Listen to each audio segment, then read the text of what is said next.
Hello friends, आपका स्वागत है एक और धमाकेदार वीडियो में। तो आज की इस वीडियो के अंदर हम क्लास 10th मैथ के जो अति महत्वपूर्ण प्रश्न है वो हम आज की इस वीडियो के अंदर देखने वाले हैं। आप लोगों की बोर्ड एग्जाम की जो परीक्षा है मैथ की वो 21 फरवरी को होने वाली है। आज का ये वीडियो बोर्ड एग्जाम की दृष्टि से काफ़ी ज़्यादा महत्वपूर्ण होने वाला है। आज की इस वीडियो में हम उन्हीं प्रश्नों को देखने वाले हैं जो बोर्ड एग्जाम की दृष्टि से काफ़ी ज़्यादा महत्वपूर्ण है। आप इस वीडियो को लास्ट तक ज़रूर देखें। तो चलिए सीधे हम इस वीडियो को स्टार्ट करते हैं और एक एक करके सभी अति महत्वपूर्ण प्रश्नों को देखते हैं।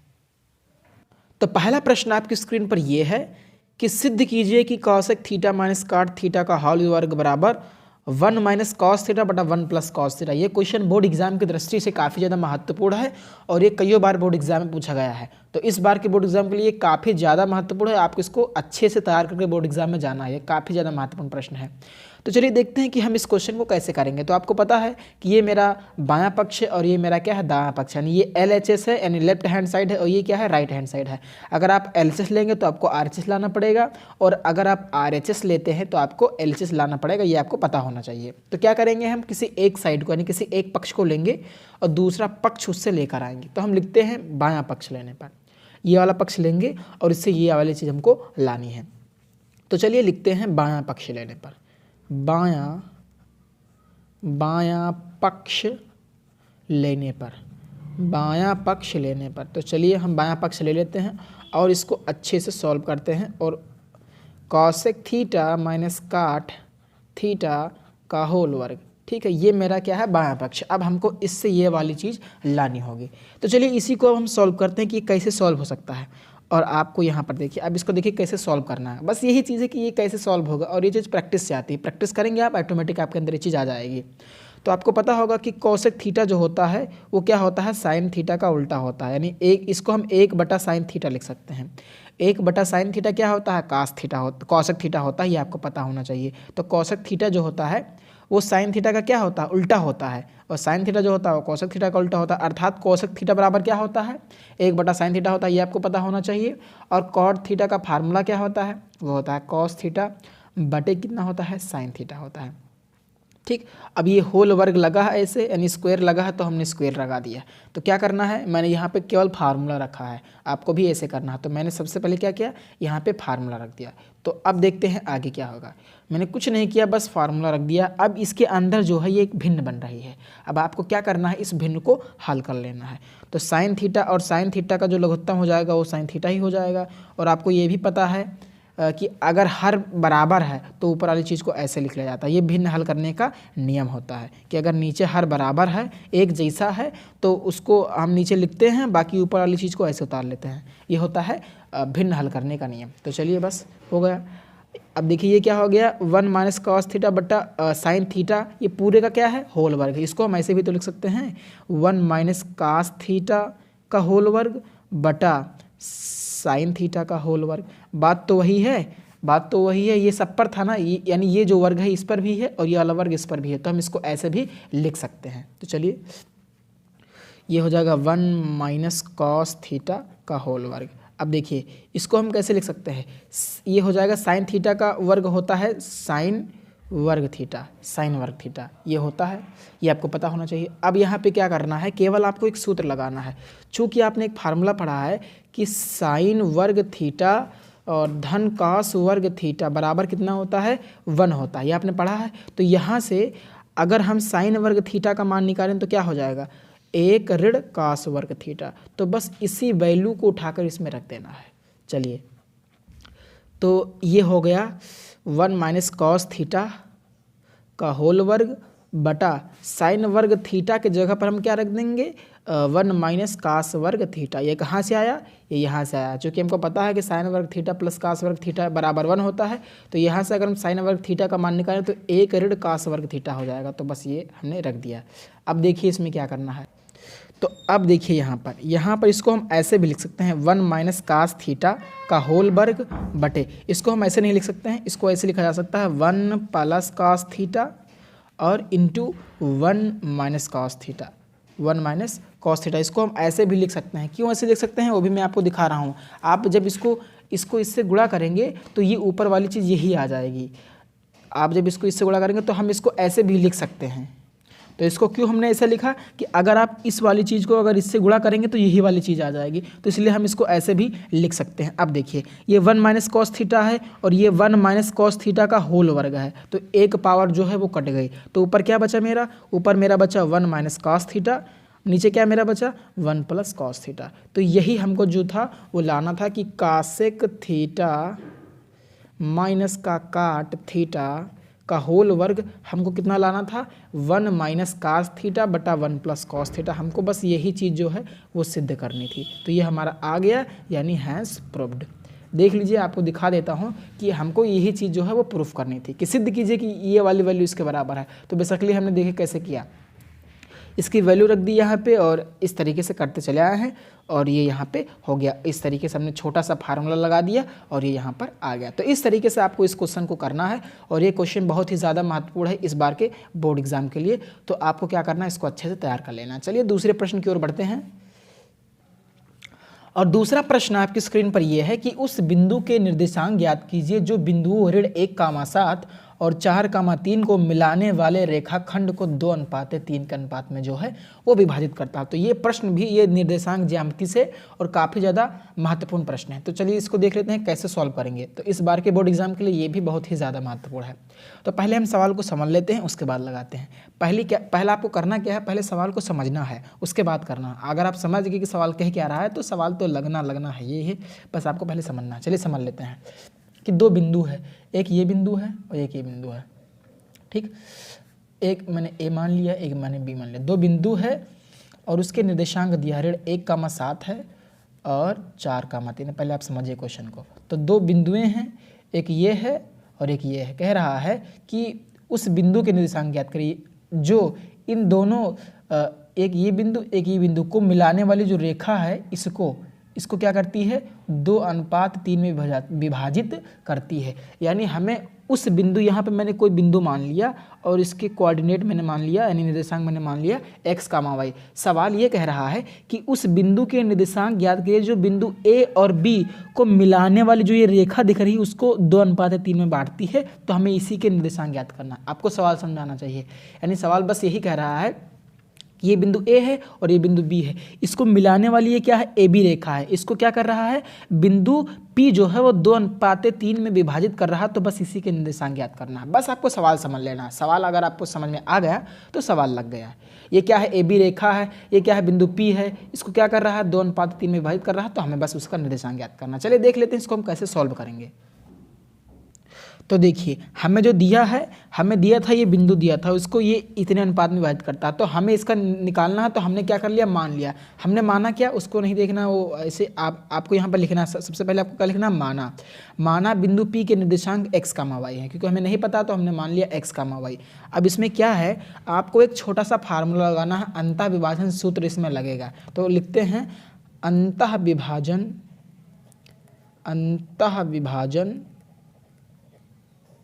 सूत्रानुसार, अंतः विभाजन सूत्रानुसार। बस इसमें सिंपल सा क्या कर देना है, अंतः विभाजन सूत्र लगा देना है और आपका आंसर जो है वो आ जाएगा। तो आपने पढ़ा होगा कि x के लिए अंतः विभाजन सूत्र क्या होता है, mx2 धन nx1 बटा क्या होता है, m प्लस का n। या आपने x के लिए पढ़ा और y के लिए आपने क्या पढ़ा, my2 प्लस का ny1 बटा कितना, m प्लस n। अब आप क्या करिए, सारी वैल्यू को उठा के रख दीजिए। ये क्या है, x1 है, ये क्या है, y1 है। आपको समझ लेना है। ये क्या है, x2 है, ये क्या है, y2 है। ये क्या है, x है और ये y है। चलिए इसमें रखिए। तो x की वैल्यू तो x ही है, तो उसमें तो कोई फर्क नहीं पड़ेगा, तो हमने x ही रख दिया। और m क्या है, ये m है और ये क्या है, n है। ये m है, ये n है। सारी वैल्यू को उठाकर इसमें रख दीजिए। तो m का मान कितना है, 2 है। x2 यहाँ पे 4 है, चलिए, प्लस n का मान कितना है, 3 है। x1 कितना है, ऋण 1 है, बटे लगाइए m प्लस n, यानी 2 प्लस 3, 2 प्लस 3। तो इसी को बस आपको सॉल्व कर लेना है। चलिए, ये 2 चौके 8 हो गए और 3 को ऋण 1 से गुणा करेंगे तो ऋण 3 हो गया, बटा 2 और 3 कितना हो गया, यहाँ पे 5 हो गया। तो ये हो गया 8 में से 3 गया, कितना बचा, 5 बचा, बटे 5 यानी बराबर कितना, 1। यानी x का मान कितना आ गया, यहाँ से 1 आ गया। ठीक, तो अब चलिए हम y का भी मान इसे निकाल लेते हैं इधर से। तो अब आपको यहाँ देखना है। तो y का मान कितना है, y ही है, हमें इसी का तो निकालना ना, तो ये x है ये y है, तो वही चीज़ है, ठीक। तो y का मान y ही है और m का मान कितना है 2 है, और y2 देख लीजिए यहाँ पे कितना है, ये है y2 मेरा कितना है 3 है, धन n कितना है 3 है, और y1 कितना है यहाँ पे, y1 कितना है 7 है, बटे m प्लस n यानी 2 प्लस का 3। बस आपको वैल्यू देख लेना है और आंसर आ जाएगा। चलिए इसको सोल्व कर लीजिए। देख लीजिए m का मान 2 और y2 का मान 3 और धन n का मान कितना है 3 है, y1 का मान कितना 7 है, 7 है, आप यहाँ से देख सकते हैं ये y1 इसका 7 मान है। चलिए अब इसको सॉल्व कर लीजिए। तो 2 3 6 हो गया, 7 त्रिक का 21 हो गया, और 3 और 2 कितना होगा 5 होगा, तो कितना हो गया, ये मेरा होगा 6 यानी 27 बटे कितना हो गया मेरा 5 हो गया। तो ये y का मान कितना आ गया मेरा 27 बटे 5 और x का मान मेरा कितना आ गया, ये आ गया। तो इस तरीके से ये मेरा y की वैल्यू आ गया। तो यहाँ से x की वैल्यू कितनी आया 1 आया, y की वैल्यू कितनी आया 27 बटा 5 आया। तो हमने क्या माना था, इसलिए अगर बिंदु P के निर्देशांक देखें, बिंदु P के निर्देशांक तो बिंदु P के अगर निर्देशांक देखें तो हमने माना था x कामा y, और x की वैल्यू कितनी आई है 1 आई है, और y की वैल्यू कितनी है 27 बटा 5 आई है। तो यही हमारा क्या हो जाएगा, आंसर हो जाएगा। तो इस तरीके से आपको ये करना है। तो हमने सिंपली क्या किया, अंतः विभाजन जो सूत्र है वही हमने लगा दिया, और यहाँ से जो ईजिली जो है ये क्वेश्चन लग गया। तो इस तरीके से आपको इस क्वेश्चन को करना है। अब बढ़ते हैं हम तीसरे प्रश्न की ओर। अगला प्रश्न है जो कि बहुत ही ज़्यादा महत्वपूर्ण है कि यदि ए बी तथा सी त्रिभुज ए बी सी के अंतःकोण हैं तो दिखाइए कि सेक बी प्लस सी बटा 2 बराबर कोसेक ए बाई 2। और ये भी प्रश्न जो है इस बार के बोर्ड एग्जाम के लिए काफ़ी ज़्यादा महत्वपूर्ण है। इस तरीके के प्रश्न जो है वो पूछे जाते हैं बोर्ड एग्जाम में। तो चलिए देखते हैं कि इसको जो कैसे सॉल्व किया जाएगा। तो आपको पता है एक चीज़, क्या पता है, चलिए हल। हम ये त्रिभुज ए बी सी क्या हैं, ए बी सी त्रिभुज ए बी सी के अंतःकोण। तो हम जानते हैं, क्या जानते हैं, हम जानते हैं कि त्रिभुज के तीनों अंतःकोणों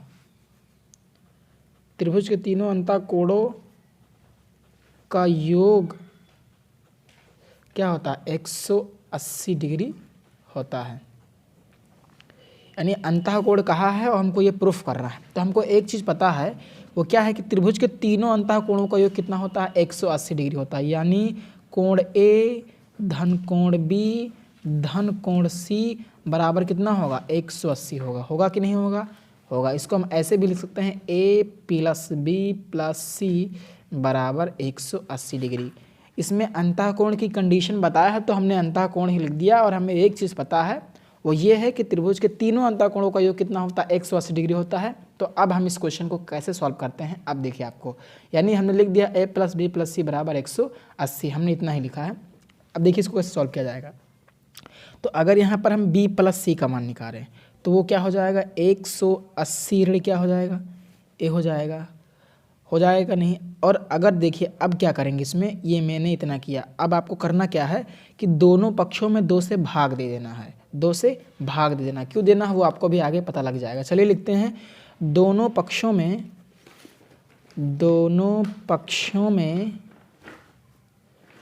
2 से भाग देने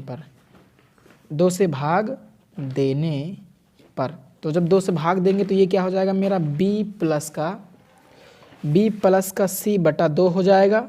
और ये क्या हो जाएगा 180 बटा 2 हो जाएगा, ऋण a बाई 2 हो जाएगा। अब देखिए ये b प्लस सी बटा 2 हो गया मेरा, ऐसा कि ऐसा ही रहेगा। और ये हो जाएगा 90 माइनस का a बाई 2। अब जैसा कि ऊपर देख सकते हैं, इधर हमको लाना है सेक, इधर b प्लस सी है, यहाँ पे b प्लस सी देख सकते हैं, यहाँ पे b प्लस सी बटा 2 है, और यहाँ पे हमको क्या लाना है सेक लाना। तो क्या करिए दोनों पक्षों में सेक ले लीजिए, ताकि जब इधर सेक ले लेंगे तो इधर भी सेक आ जाएगा। मुझे इतना लाना है ना, सेक b प्लस सी बटा 2 बराबर कोसेक a बाई 2। अब देख लीजिए यहाँ पे b प्लस सी बाई 2 आ गया है, यानी हमें यहाँ पर लाना है सेक। तो अब क्या करना है, दोनों पक्षों में आपको सेक ले लेना है। लिखते हैं दोनों पक्षों में सेक लेने पर, क्यों ले रहे हैं, ताकि ऊपर वाली चीज़ आ जाए। दोनों पक्षों में सेक लेने पर, अब हमने दोनों पक्षों में सेक ले लिया, तो ये हो गया सेक b प्लस सी बटा 2 बराबर ये हो गया सेक 90 माइनस का a बटा 2, 90 माइनस का a बटा 2।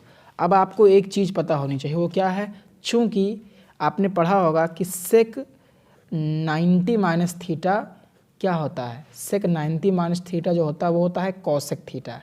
तो इसलिए अगर हम कहें सेक 90 माइनस a/2 तो वो क्या हो जाएगा, कॉसेक a/2 हो जाएगा। ये आपने फार्मूला पढ़ा है कि सेक 90 माइनस थीटा बराबर कॉसेक थीटा होता है। तो अगर थीटा के जगह पर हम a/2 रख दें तो यहाँ भी a/2 हो जाएगा। तो बस आपको सेक 90 माइनस a/2 के जगह पर क्या रख देना है, कॉसेक a/2। ये कहाँ से आया, ये यहाँ से आया, आपको इसको समझ लेना है।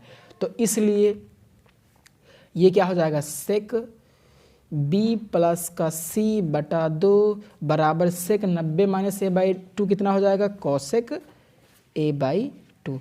तो यही जो है वो हमको लाना था और ये हमारा जो आंसर है वो आ गया इस तरीके से। यही हमको जो है वो प्रूफ करना था, मैं आपको दिखा भी दे रहा हूँ।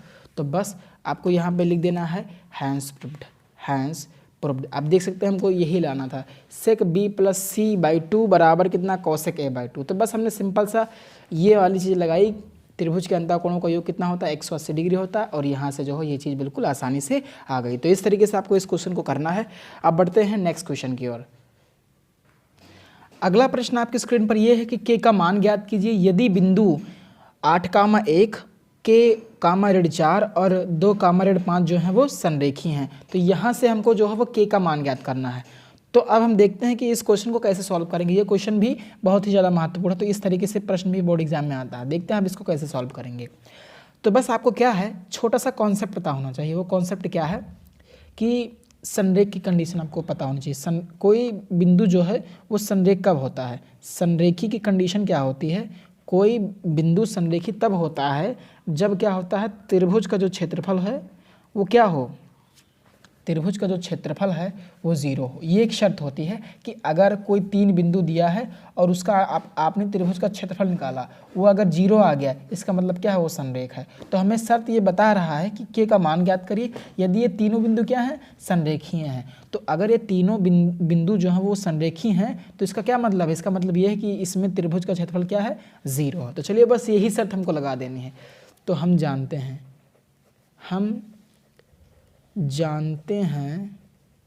कि यदि तीनों बिंदुएं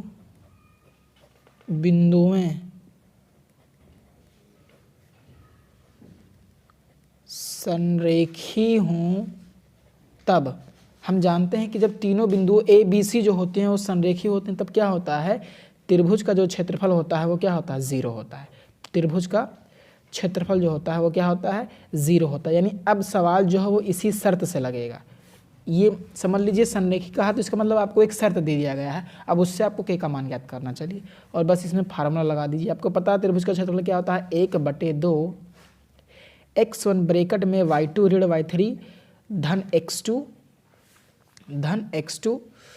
y3 ऋण y1 और धन x3 y1 माइनस का y2। ये होता है फार्मूला बराबर किसके, 0 के। तो अब इसी में सारा कुछ आपको रख देना है।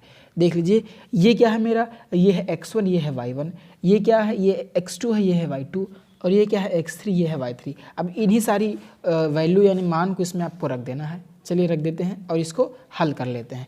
तो x1 का मान कितना है, यहाँ पर देख लीजिए 8 है, और y2 का मान कितना है, तो y2 का मान मेरा ऋण 4 है। देख सकते हैं ये y2 है और ये क्या है, y3 है। तो माइनस यहाँ लगा है और y3 का मान कितना है, ऋण 5 है, तो ये क्या हो जाएगा, धन 5, क्योंकि माइनस पहले से ही यहाँ पे है और माइनस ये भी है तो माइनस माइनस प्लस हो जाएगा। ये हो गया, धन लगाइए। x2, तो x2 मेरा कितना है, k है, k, और y3, ये y3 है ऋण 5, और y1 कितना है, 1, माइनस लगाया और 1 लिख दिया। बस आपको देख लेना है कैसे हो रहा है। और x3 कितना है, ये x3 मेरा 2 है, तो मैंने यहाँ पे 2 लिख दिया। y1 कितना है, 1 है, और देखिए ऋण लगा तो ऋण लगा देंगे, और y2 कितना है, ऋण 4, तो ऋण 4 ये माइनस माइनस क्या हो जाएगा, प्लस हो जाएगा। तो बस इस तरीके से आपको ये वैल्यू रख देनी है। अब क्या कर लेना है, इसी को सॉल्व कर लेना, आंसर आपका आ जाएगा। चलिए सॉल्व कर लेते हैं। ये 1/2 हो गया 8।